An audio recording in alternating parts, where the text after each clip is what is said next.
season. Kyrie Irving playing without a minute's restriction tonight and likely to get a positive, warm welcome from the Madison Square Garden crowd, you would think, in light of recent events. The intrigue. Hi, everybody. CGI Game Time presented by State Farm from our Atlanta studios. Good to have you along with us. I'm Matt Weiner. That's Rex Chapman right there. Wes Wilcox, the former general manager of the hometown Atlanta Hawks. Fellas, settle in. We got a lot to talk about. The post-Kristaps Porzingis era begins tonight in New York. A day after the stunning trade that sent Porzingis to Dallas, the Knicks welcome the Celtics to town, including possible summer free agent target Kyrie Irving. Here's head coach David Fizdale pregame.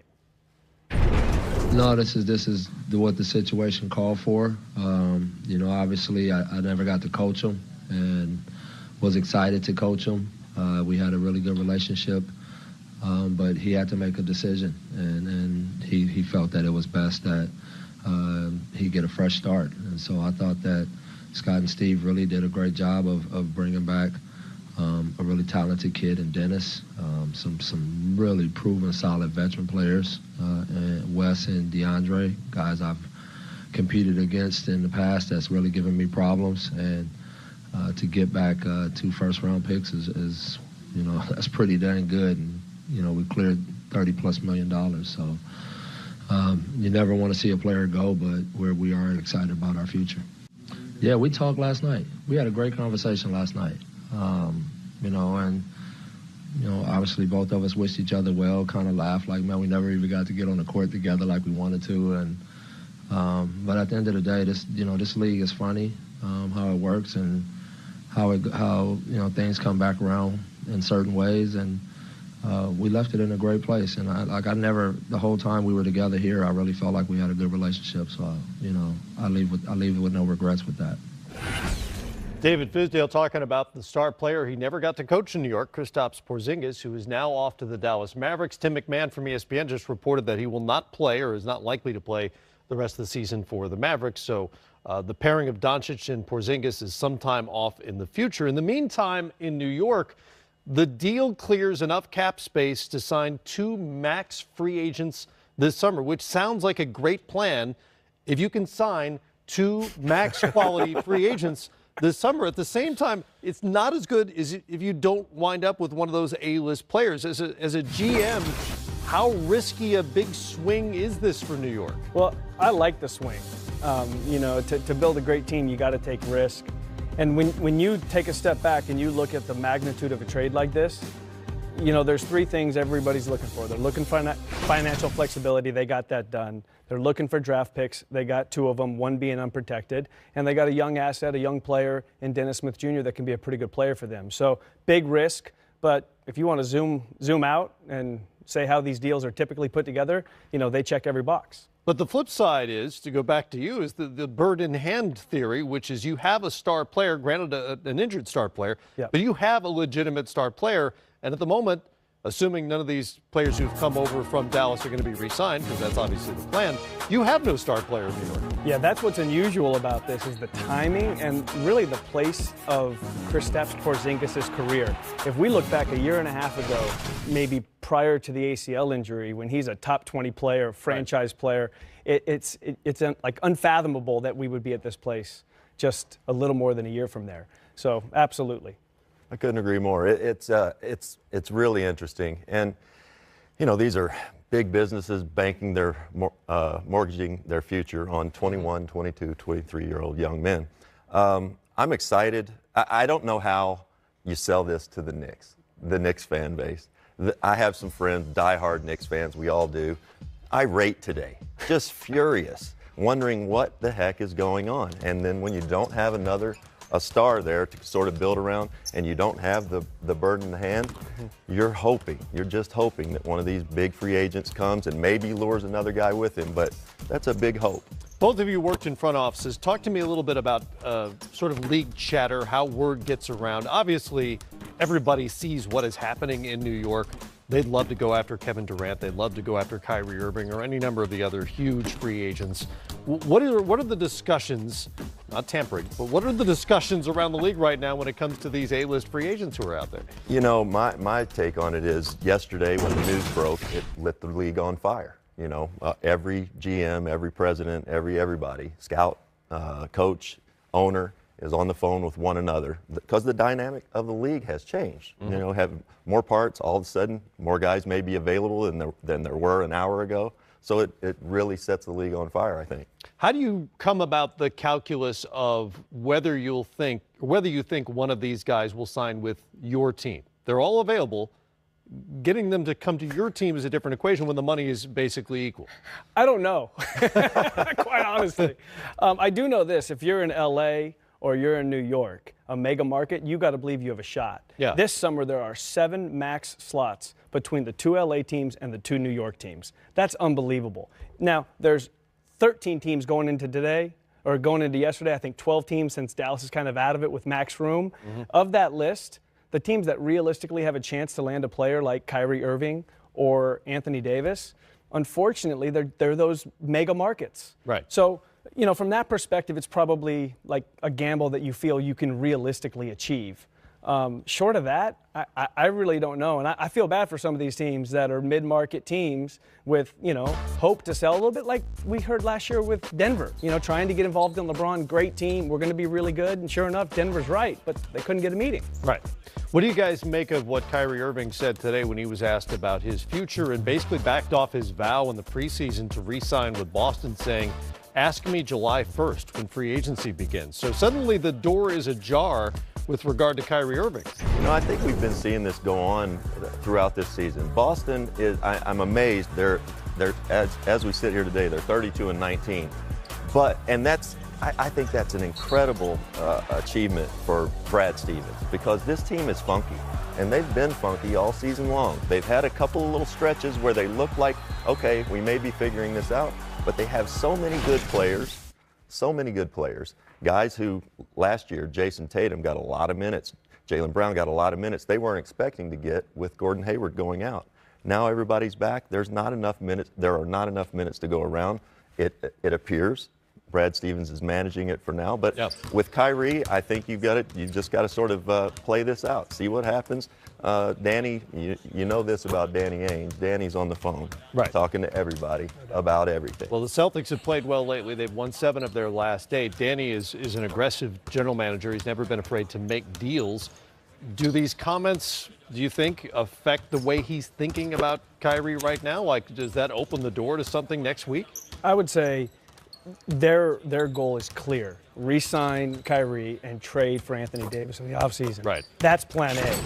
Internally, you have to believe that there's a conversation with the group that says, okay, the temperature's shifted here. And that has to be connected to their record.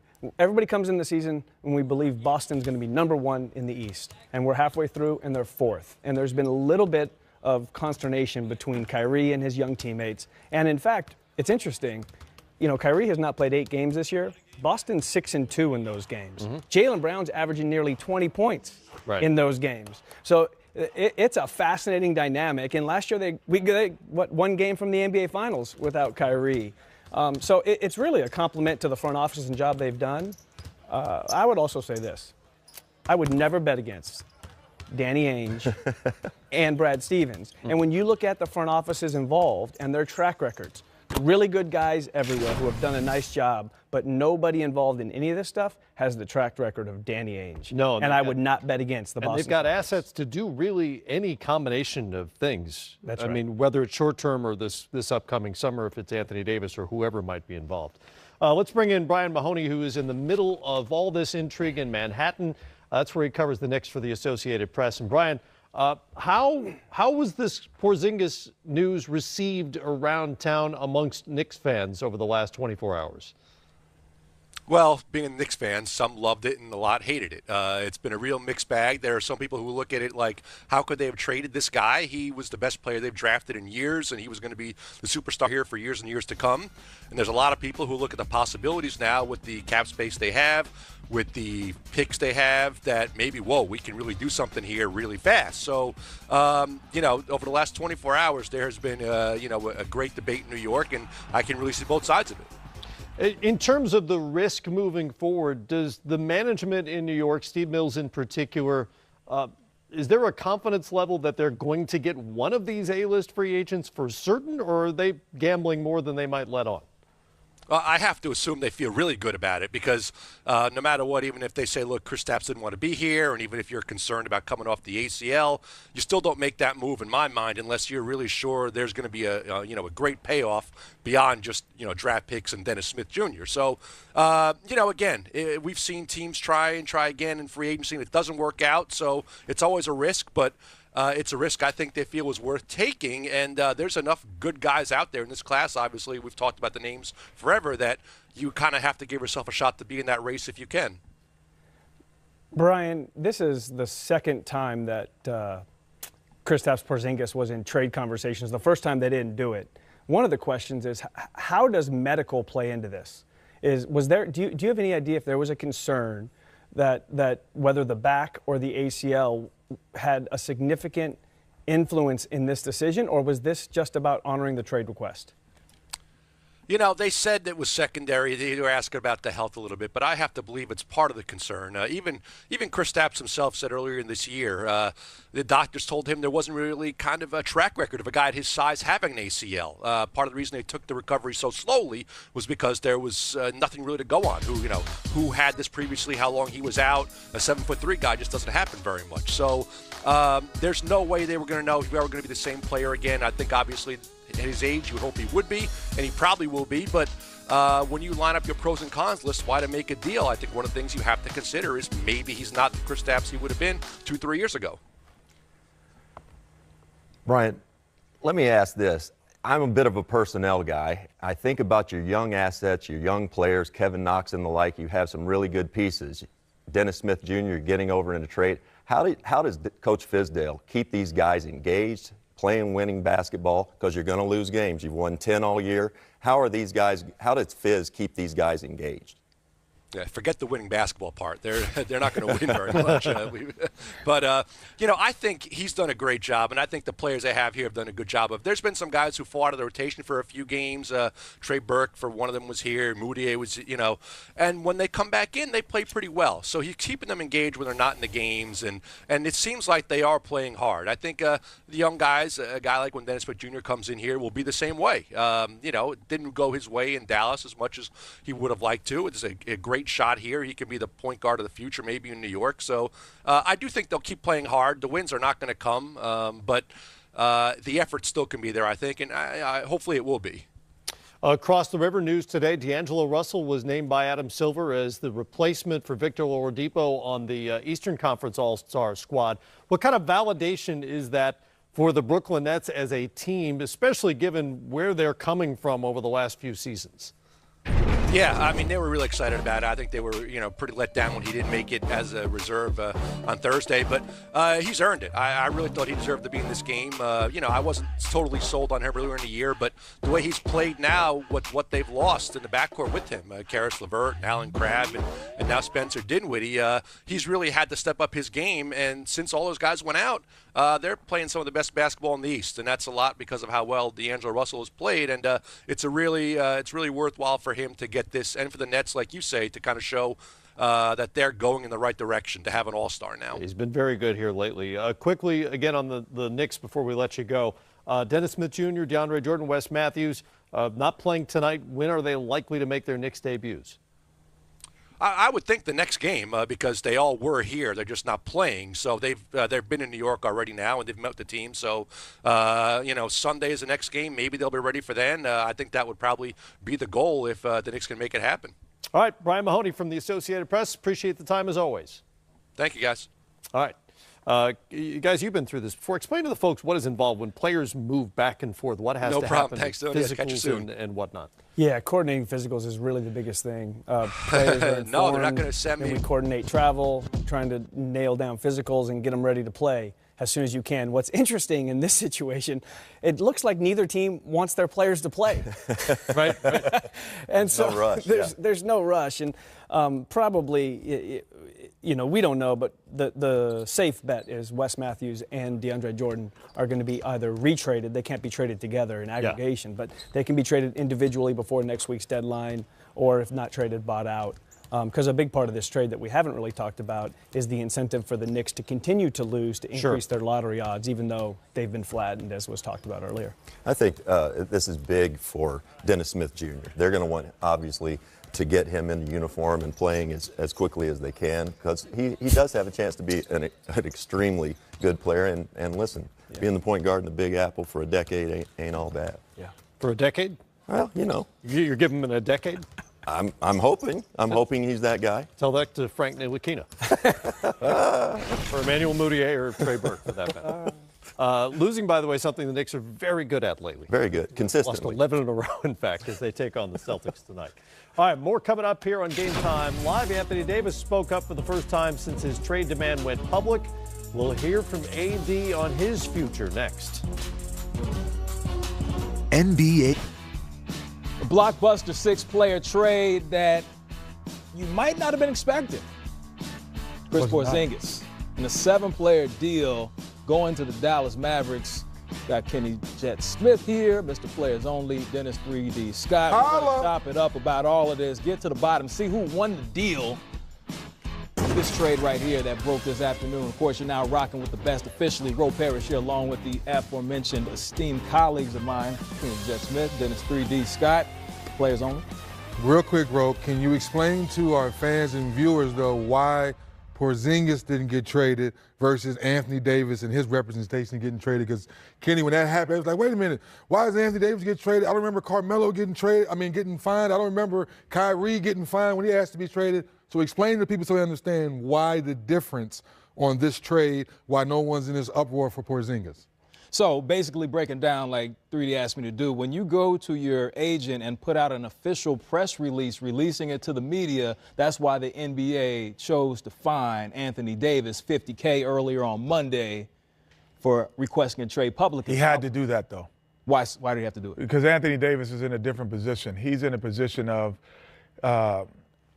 trying to let everyone know that he's given the Hornets an opportunity to make a trade and get the Pelicans rather, to make a trade, and New Orleans to make a trade and get assets back.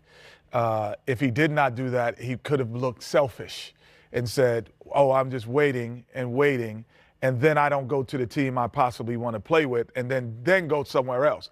So now it gives the true teams that he would actually sign with the opportunity to do it, and it makes everyone a little bit better, and he'll take the $50,000 fine for that. We talk about making everybody better. Let's talk about this deal right here that's on the table and see who it makes better or break it down. A 7-2 This was deal. crazy, man. You see the Knicks, they received Jordan, Matthews, Dennis Smith Jr., and 2 first-round draft picks. Meanwhile, the Mavericks get Trey Burke, Courtney Lee, Tim Hardaway Jr., and Mr. Unicorn. So looking at this deal right now. I didn't realize Courtney Lee was involved too. Yeah. Well, hey. That's serviceable, yeah, Trey serviceable. Trey Burks played better, kind of rejuvenated, so to speak. Resurrected his career with the Knicks. We know what Tim Hardaway Jr. does. Kenny, he knocks down shots. And now the question is, how healthy is Porzingis?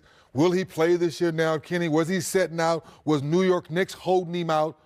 So that type of stuff for me needs to come out now, Kenny, say, yes, the physical, we're going to go through all that process, see where his leg is and so forth. But right now, Kenny, Dallas looks pretty good in this deal. Pretty good. I mean, like you would say, forget the guys there, Luka Doncic.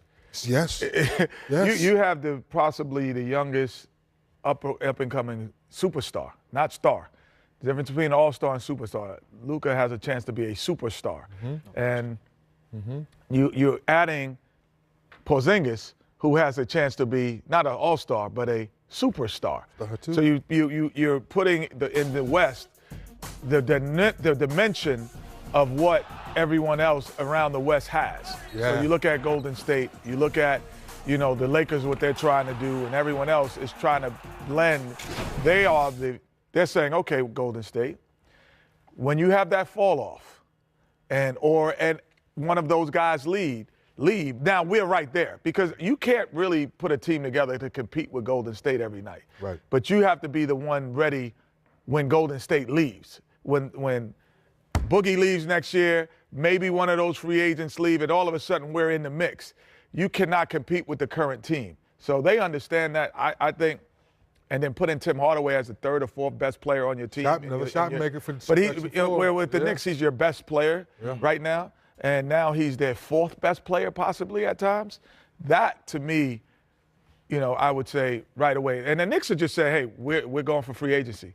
I'm glad that you brought up that point because that is how we do in TV. We segue looking at free agency, the potential free agents that's a big gamble. Available. Now, huge gamble. If the two players away, talking about Wesley Matthews and DeAndre Jordan, that could potentially create $74 million in cap space available for the Knicks to potentially bring in one of these. Kemba's going home. Kemba's going home, Kenny. Think so?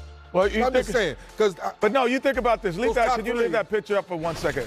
Can we put that picture back for 1 second? Because I don't think KD and Clay are never going. I don't think they're going to stiff the market. But think about this. Okay, let's say KD and Clay and Kawhi Leonard stay where they are, and your two free agents are Kemba Walker and Jimmy Butler. You're not better than with KP, with Porzingis. Exactly. So you have to. This is a huge gamble, hoping that a Kevin Durant, a Leonard, a Kyrie Irving and a Klay Thompson, someone else is coming to your team. That's a huge gamble. That's a gamble I don't know if I could have taken at this point. It's just a huge gamble. I'll just leave it as that. Well, I mean, you talk about I'm with you. I mean, looking back at the Knicks over the years, they've gambled a lot this summer of 2010. And they've been coming up short every year. So they only they signed Amari Stoudemire in 2010. They got an old Amari. They got a banged up Amari. Yeah, they did. The Knicks have been doing really, Steve Mills and Scott have been doing some really good things. This is a huge gamble that, you're swinging for the fences. And you have to understand what the climate is of the free agencies, what free agent players are. You have to have your ear to the street. You have to have your ear to the gym. And you have to have your ear to the families. So you have to know a lot to make a move like this, knowing that there is a real strong possibility of what guys are feeling internally. Right. Because this is an internal feeling. Because, you look at Paul George last year. Yep. This guy turned down the Los Angeles Lakers, the storied franchise in the city that is just offers everything that he has, a hometown product, and he stays in Oklahoma. So to make a gamble like this, to me, that the Paul George of last year would make me hesitate on gambling and say, no, I'm going to trade for someone. Right. To get them in and convince them to stay before I try to get them in free agency. Well, the trade that is yet to happen is the one where Anthony Davis exits the Pelicans. He's out. It hasn't taken place just yet, but Alvin Gentry, he's already over it.